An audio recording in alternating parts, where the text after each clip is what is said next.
கொட்டை அடிச்சு வந்த ரத்தம் ரசிச்சோம். பத்தி குச்சி அடுக்கி கணக்கு பாடம் படிச்சோம். தண்ணி இல்லாத்தில் கிட்டி புல்லு அடிச்சோம். கண்டவாள மேல காச வச்சு தொலைச்சோம். 5 பைசா பிலிம வாங்கி அப்பாவோட வெட்டியில கண்ணாடி லென்ஸ் வச்சு சினிமா காவிச்சோம்.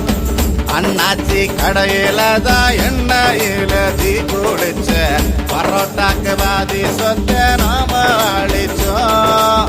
பொட்டல் காட்டில் பொழுதெல்லாம் ஓட்டம் போட்டு திரிச்சோம். வெயில தவிர வாழ்க்கையில வேற என்ன அறிஞ்சோம். வெயிலோடு விளையாடி வெயிலோடு உறவாடி வெயிலோடு மல்லு கட்டி ஆட்டம் போட்டோமே.